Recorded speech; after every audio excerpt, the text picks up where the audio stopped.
स्वागत है आपका इंडिया टीवी में। मैं हूं आपके साथ विवेक शांडिल्य। ट्विन टावर ब्लास्ट को 6.5 घंटे हो चुके हैं। ब्लास्ट को 100% सफल बताया गया, लेकिन अभी तक एमरल्ड कोर्ट और एटीएस सोसाइटी में रहने वाले लोगों को अंदर जाने की, यानी कि उनके घर में जाने की परमिशन नहीं मिली है। सोसाइटी गेट पर मौजूद लोग हैं और ब्लास्ट से सोसाइटी में कितना नुकसान हुआ है इसका आकलन किया जा रहा है। सोसाइटी रहने के लिए पूरी तरह से सुरक्षित है या नहीं, इसकी जांच की जा रही है और मौके पर पुलिस भी मौजूद है। अगर सब कुछ सही पाया जाता है, जांच में सब कुछ सही रहता है, तो थोड़ी देर में लोगों को अपने फ्लैट में जाने की इजाजत दे दी जाएगी। आज सुबह से पूरे देश की निगाहें करप्शन की मीनार पर टिकी थी। हिंदुस्तान में आज तक इतनी ऊंची बिल्डिंग को कभी बम ब्लास्ट से नहीं उड़ाया गया।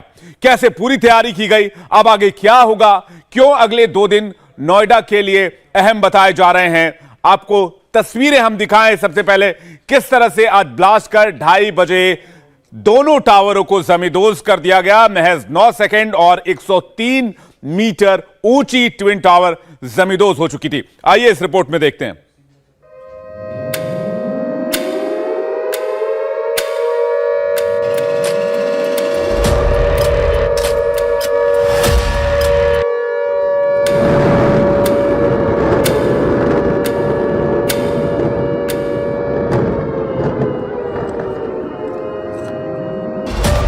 Camera number 1।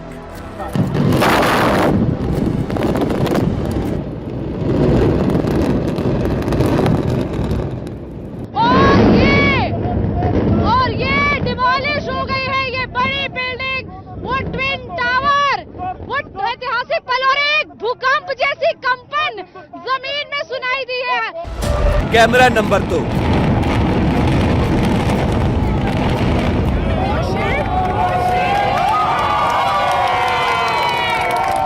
ध्वस्त हो गया ट्विन टावर। जहां पर मैं इस समय मौजूद हूं वो पूरी तरह से कांप गया और ये धुएं का गुबार चारों तरफ दिखाई दे रहा है।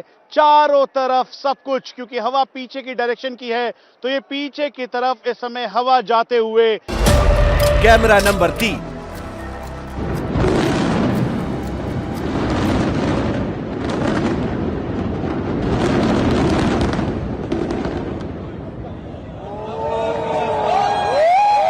यहाँ अगर आप इसको देखेंगे तो 3 बिल्डिंग के फ्लोर के पॉकेट यहाँ पर गिरे हैं और क्या तो यहाँ ये पूरे तरीके से बिल्डिंग ध्वस्त हो गई है। और अगर इन टावर्स की तरफ देखेंगे जिनको कपड़े से गया था वो यहाँ पत्थर से फट गए हैं।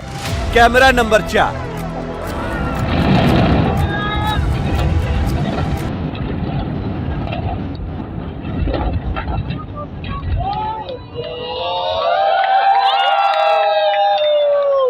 टावर्स बिल्कुल ध्वस्त हो चुके हैं। पेक्स और सियान जो कि विशाल टावर्स थे 32 मीटर के, लेकिन अब देखिए यहाँ पर दोनों ही ध्वस्त हो चुके हैं। Camera number 5। गिर गई।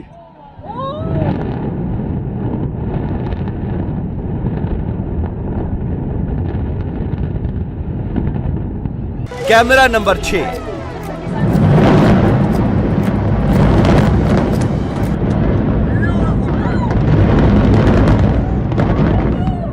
Camera number 7।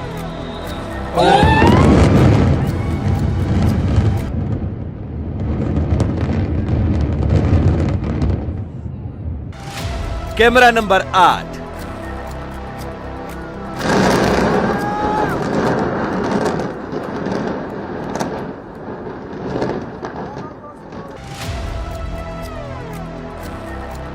एक, 2, 3, 4, 5, 6, 7, 8, 9 और कुतुब मीनार से ऊंची करप्शन की मीनार धूल में मिल गई।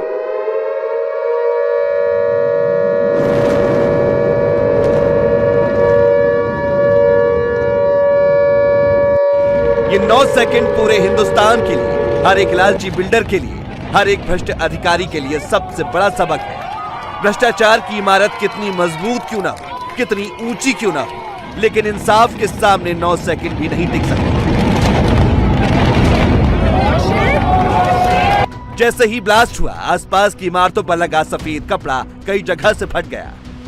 ब्लास्ट कुछ इस तरीके से प्लान किया गया था जिसमें छोटे टुकड़े ना निकल आए, लेकिन पिलरों के इस तरह के लोहे के हिस्से जरूर निकले हैं, जिसकी वजह से आपने देखा होगा कि पर्दे टूट गए हैं। वहां पर भी बहुत सारे लोहे के टुकड़े आपको दिखाई दे रहे हैं। ये वो छोटे टुकड़े हैं जो यहां टूटकर निकले हैं, और यही वो टुकड़े हैं जिनकी वजह से जो कपड़े में आप छेद देख पा रहे हैं वो हुए हैं। इसका मतलब ये है कि यहां पर जो आप देख रहे हैं छेद, जरूर इनके पीछे दीवार पर शीशा टूटा होगा या बाकी कोई डैमेज हुआ होगा, इस बात से इनकार नहीं किया जा सकता।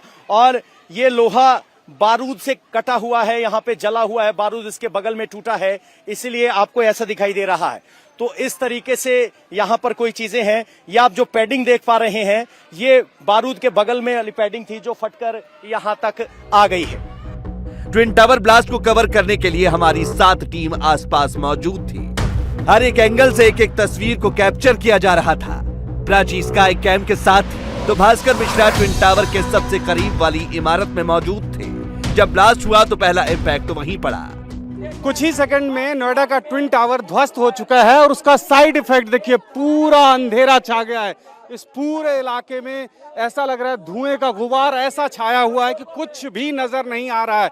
और जैसे जैसे ये धूल और धुआं आगे बढ़ रहा है, बिल्कुल अंधेरा किया जा रहा है। सामने आप देख सकते हैं ये एटीएस सोसाइटी दिखना पूरी तरह से बिल्कुल बंद हो गया है, और ये धूल का जो गुबार है वो आगे बढ़ता जा रहा है यहाँ से, और पूरे इलाके में सामने ये पारसनाथ सोसाइटी, अब ये देखिए ये बिल्कुल अंधेरा होते जा रहा है। और जैसा कि अनुमान लगाया गया था कि इस ब्लास्ट के बाद आसपास के इलाकों में हर जगह धुएं का ऐसा गुबार होगा कि कुछ भी नजर नहीं आएगा। ठीक उसी तरह से यहाँ अब धीरे धीरे सांस लेना दूभर हो रहा है, आंखों में वो डस्ट आ रहा है, आप अंदाजा लगा सकते हैं। आप शरीर पे वो आप नजर आएगा, ये डस्ट जो आ रहा है, आप देख सकते हैं किस तरह से इस पूरे इलाके में डस्ट फैल रहा है। और ये पिछले कुछ देर से लगातार चल रहा है। जैसे ब्लास्ट हुआ महज 10 सेकंड के भीतर इस पूरे इलाके में हर जगह डस्ट फैल गया है, और ये कहा जा रहा है कि आधे घंटे से 40 मिनट का वक्त लगेगा जब इसको सेटल होने में। और जैसे कि हवा की दिशा है, ठीक इसी दिशा में आप पूरा देख सकते हैं, हर तरफ आपको धुआं धुआं फैलता हुआ नजर आ रहा है। और ये ब्लास्ट का जो साइड इफेक्ट है, ये पहले से ही इसका अंदाजा लगाया गया था और वो अब वो होते हुए दिख रहा है। ट्विन टावर तो 9 सेकंड में ध्वस्त हुआ, लेकिन क्या आसपास की सोसाइटी को नुकसान हुआ? धमाके से किस सोसाइटी की बाउंड्री टूटी, किस सोसाइटी की दीवार हिल गई? ब्लास्ट से कितना प्रदूषण बढ़ा? ट्विन टावर ब्लास्ट कितने फीसद सफल रहा?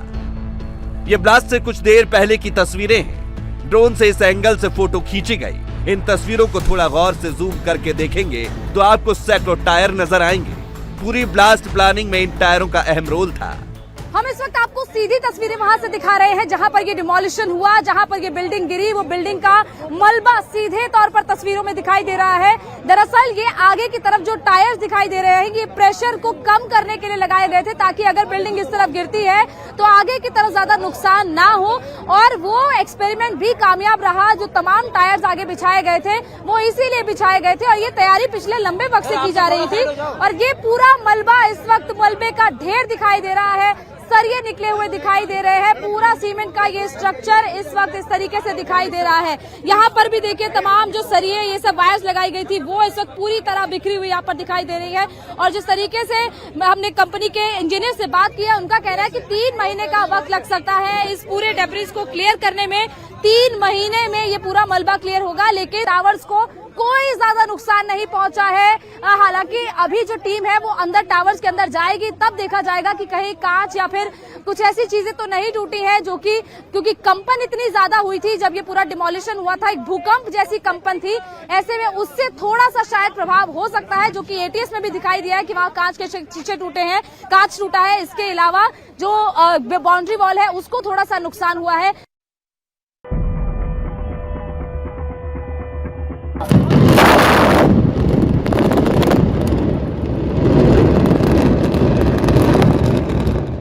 नोएडा सेक्टर 93 में करप्शन की इमारत सबसे ऊंची थी, लेकिन 9 सेकंड के बाद इस जगह से भ्रष्टाचार का नामो निशान मिट गया।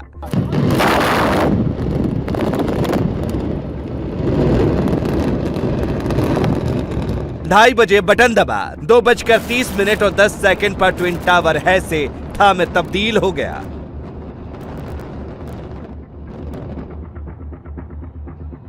1 pillar, 2 pillar, 3 pillar, 4 pillar, 5 pillar, 6 pillar, 7वां पिलर, 8वां पिलर, ये कुल मिला के ये पिलरों की वो संख्या है जिसकी वजह से इस पूरे जगह को एक्सप्लोजिव से ध्वस्त किया गया। और यहाँ पर 1500 टायर्स लगाए गए, स्टील प्लेट्स लगाई गई ताकि सिचुएशन बिल्कुल नॉर्मल रहे, और वही हुआ। इस दीवार का जिक्र लगातार करते आए थे, और इसी दीवार के साथ साथ जो कंट्रोल्ड एक्सप्लोजन है वो आगे की तरफ हुआ।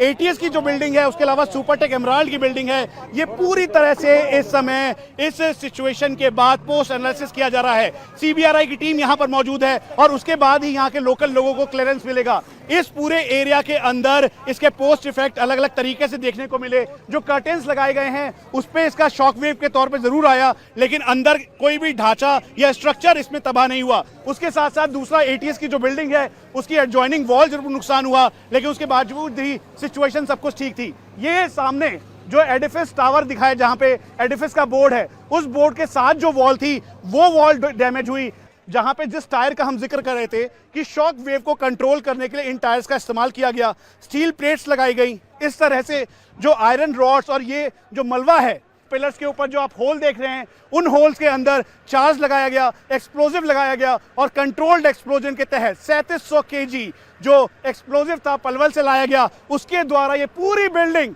धराशायी हुई। पोस्ट ब्लास्ट के तौर पर जो मलबे के बाद जो डेब्री है, उसके अलावा जो पॉल्यूशन है, उसको कंट्रोल करने के लिए इस समय पूरे एरिया में, यानी 500 मीटर के एरिया में वाटर गन्स, वाटर कैनन्स, उसके अलावा एंटी स्मोक गन और फायर ब्रिगेड की मदद ली जा रही है, ताकि जो माइक्रो पॉल्यूटेंट्स और पार्टिकल्स है उनको कंट्रोल किया जा सके, और इसके साथ साथ जो इस समय स्थिति है उसको नियंत्रित किया जा सके। अब सवाल क्या, इतने बड़े ब्लास्ट से, इतने जबरदस्त विस्फोट से आसपास किसी बिल्डिंग को नुकसान हुआ?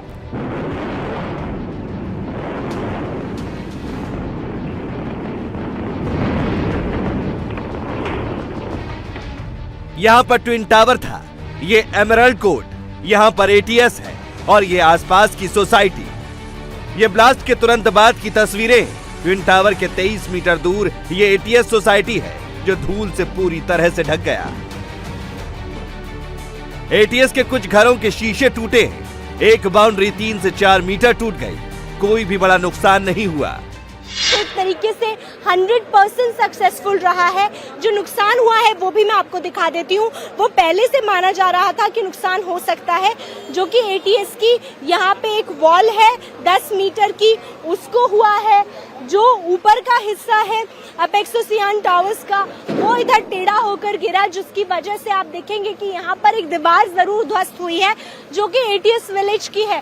पहले से ये अनुमान इसका लगाया जा रहा था कि ऐसा हो सकता है, और वैसा हुआ भी है। तो यानी कि एक तरीके से ये माने कि जो भी माना गया था पहले से कि जो चीजें हो सकती हैं वैसा ही हुआ है, और एक तरीके से सफलतापूर्वक ये ऐतिहासिक घड़ी हम देख रहे हैं कि जब सफलतापूर्वक यहाँ पर ये ध्वस्तीकरण हुआ, और अब यहाँ पर सफाई का काम चालू है। अगर ब्लास्ट कंट्रोल न होता, पूरी तरह से प्लान्ड तरीके से ना हुआ होता, तो क्या क्या हो सकता है, इसका अंदाजा ट्विन टावर से थोड़ी दूर सोसाइटी से समझ सकते हैं, जो ब्लास्ट की धमक से हिल गई। ट्विन टावर ब्लास्ट का इम्पैक्ट कितना ज़बरदस्त था ये मैं आपको दिखा रहा हूं। हालांकि लोग महसूस कर पाए, जो भी आसपास के लोग रहते थे सोसाइटी में, लेकिन पार्श्वनाथ सोसाइटी के एक फ्लैट के बाहर में ये टाइल्स देख सकते हैं जो टूट के ऊपर से गिरा है। ये पहले नहीं था। हम लोग सुबह से यहाँ पे मौजूद हैं, और ये टाइल्स अभी ब्लास्ट के बाद जब ट्विन टावर को ध्वस्त किया गया उसके बाद जो इम्पैक्ट उसका हुआ है, उसके बाद ये टाइल्स यहाँ पे गिरा है।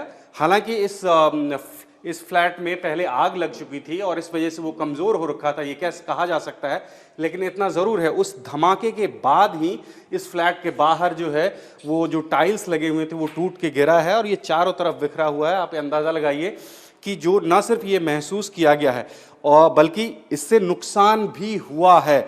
अगर पार्श्वनाथ सोसाइटी में ये हुआ है, तो जो इसके ठीक पास में था, जो ट्विन टावर के बिल्कुल पास में था, चाहे वो एटीएस की सोसाइटी हो या सुपरटेक की और दूसरी सोसाइटीज़ हो, उस पे निश्चित रूप से इस धमक का असर जरूर खतरनाक तरीके से हुआ होगा। ट्विन टावर को ठीक 2:30 बजे अर्श से फर्श तक पहुंचा दिया गया, लेकिन सायरन 2 बजे से शुरू हो गया था।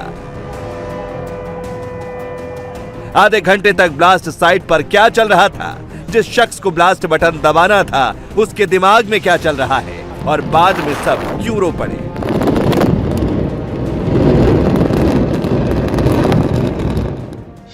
आधे घंटे पहले जब सायरन कुछ दबा दिया गया, बजा दिया गया, आधे घंटे पहले हम पांचों आपस में एक दूसरे से कोई बात नहीं कर रहे थे, सिर्फ दूसरे का चेहरा देख रहे थे।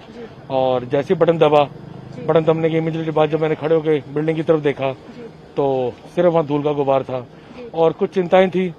और उन चिंताओं को देखते हुए हम लोगों ने धूल को सेटल होने की वेट नहीं की, जब से मास्क निकाले एंड हम सब भागते हुए बिल्डिंग की तरफ गए। और हमारा पहला कंसर्न एमराल्ड कोर्ट था, उसको चेक किया, इट वाज कम्प्लीटली सेफ। एक एटीएस की तरफ हल्का सा एक जो कंपाउंड वॉल है उस पर थोड़ा सा पत्थर गिरा है, जिसकी वजह से 3 या 4 मीटर कंपाउंड वॉल टूटी है and everything is safe as per our plan. Madam सिर्फ 17 मीटर दूर थे इस ब्लास्ट से। पूरी टीम बधाई की पात्र है। और जब ब्लास्ट होने के बाद हम पांचों अंदर गए और हम लोगों ने बिल्डिंग को अच्छी तरह इंस्पेक्ट किया, उसके जस्ट 5 मिनट बाद हम लोग रो रहे थे। अगर ब्लास्ट में कुछ गड़बड़ हो जाती, अगर ट्विन टावर धमाका 100% सफल ना होता तो इसके जिम्मेदार प्रोजेक्ट मैनेजर होते। ब्लास्ट फैसले को सही साबित करने की जिम्मेदारी इन्हीं पर थी। डिमोलिशन के प्रोजेक्ट मैनेजर इस वक्त तुम्हारे साथ है। सर, कैसा एक्सपीरियंस रहा? कितना % आप इसे सक्सेस रेट मान रहे हैं? 100%। एज ए प्रोजेक्ट मैनेजर अगर इसमें कुछ भी गलत होता तो मेरी पूरी जवाबदारी रहती, क्योंकि अफ्रीकन एक्सपर्ट्स एडवाइजर थे, टेक्नोलॉजी थी, लेकिन काम एडिफिस को करना था और एडिफिस ने मुझे चुना गया था ये काम के लिए। तो अगर कुछ भी गलती होती तो ये मेरी जवाबदारी होती। क्या कुछ आसपास की बिल्डिंग्स को नुकसान पहुंचा है सुपरटेक या फिर एज प्लान एटीएस विलेज की 10 मीटर बाउंड्री में लॉस हुआ है। और ये लेकिन हमने पहले से बताया था कि इतना नुकसान होना है और जरूर कुछ शीशे भी टूटे हैं। बेसमेंट में आप लोगों ने भी चेक किया, कुछ वाइब्रेटर्स भी आप लोगों ने वहाँ पर लगाए थे, क्या चेक किया है? किस वो सीबीआरआई की टीम जाके चेक करके आई है। जो हमने क्रैक गेजेस लगाए थे उसमें कुछ भी चेंजेस नहीं है, it is as it is. आपकी टीम ने एक इतिहास कायम कर दिया है, क्योंकि केरल में जो बिल्डिंग थी वो छोटी थी, लेकिन ये बिल्डिंग 100 मीटर से। इसके मैं ये कहना चाहूंगा कि शायद ऊपर वाले ने ये कंपनी को चुना था ये काम करने के लिए और हम सक्सेस पा गए। भारत में कभी भी 100 मीटर ऊंची इमारत को बम से नहीं ढाया गया था। ट्विन टावर सबसे बड़ा चैलेंज था।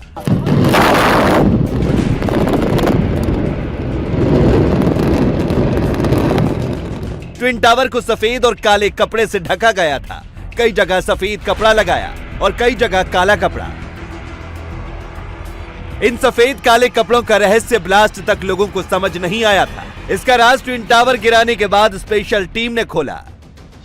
आसपास की इमारतें हैं वो भी इंटैक्ट रखना आप लोगों की जिम्मेवारी थी। क्या सब कुछ ठीक है? कहीं पे कोई डैमेज हुआ? कैसे उसे कंट्रोल किया आपने? नहीं, अभी हम लोगों की जिम्मेदारी ये था कि इसमें जो फॉल होता है इसमें क्या वाइब्रेशन आएगा वो जेट डिमोलिशन ने प्रेडिक्ट किया था। तो वो जो वाइब्रेशन जब आता है तो सामने का जो बिल्डिंग कैसे बिहेव करेगा हम लोग स्टडी किया और जो एक्चुअल वाइब्रेशन क्या आया वो आईआईटी चेन्नई का टीम मेजर किया। तो अभी हमारा एनालिसिस से अभी पूरा एनालिसिस करना बाकी है, लेकिन everything has gone as perfectly plan. जैसे प्लान किया था वैसे ही हुआ।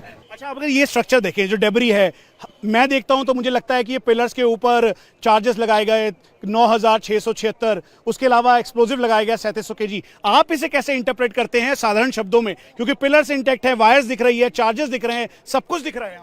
नो, एक्चुअली क्या है, this is a demolition by delayed detonation technique. तो हम लोग क्या करते हैं, एक ब्लास्ट पहले देते हैं फिर दूसरा ब्लास्ट देते हैं। आप देखा होगा तो जो बिल्डिंग था 32 फ्लोर का, उसमें बीच बीच में वाइट कलर का कवर्ड था, बीच में ब्लैक कवर्ड कवर था। सो सर्टेन फ्लोर्स फ्री था। तो जो वाइट कलर था they are the blast floors and जो ब्लैक कवर में था that is the shear wall. We did secondary blast there.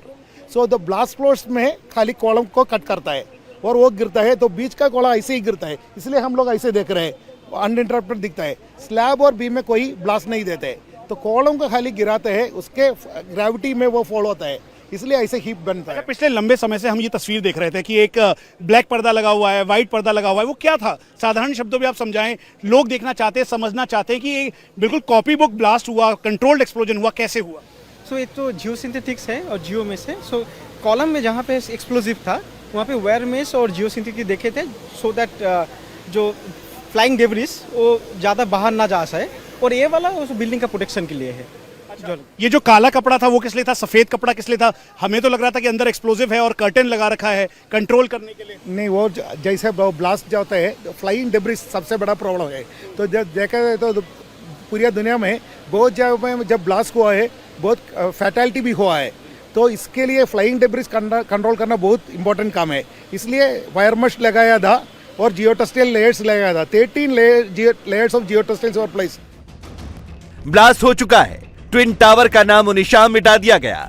धमाका 100% प्लान तरीके से हुआ। अब आगे क्या होगा वो जानिए। ट्विन टावर ब्लास्ट से 55,000 टन मलबा निकला, जिसमें करीब 4,000 टन स्टील ही है। पूरे मलबे को साफ करने में कम से कम 3 महीने का वक्त लगेगा। इस दौरान 3,000 ट्रक से मलबा हटाया जाएगा। 31 अगस्त तक प्रदूषण लेवल की जांच की जाएगी। 2 दिन तक आसपास के रहने वालों को मास्क पहनने की सलाह दी गई। अब हिंदुस्तान में जब भी कोई बिल्डर धोखा देने की सोचेगा, कोई करप्ट अधिकारी उसका साथ देने का वादा करेगा, कोई भ्रष्ट नेता बिल्डर और अधिकारी के साथ करप्शन का प्लान बनाएगा, तो उसको ट्विन टावर के धमाके जरूर नजर आएंगे। क्योंकि ये ट्विन टावर कोई आम बिल्डिंग नहीं थी, बल्कि ये करप्शन की मीनार थी, जिसको गिराना बहुत जरूरी था।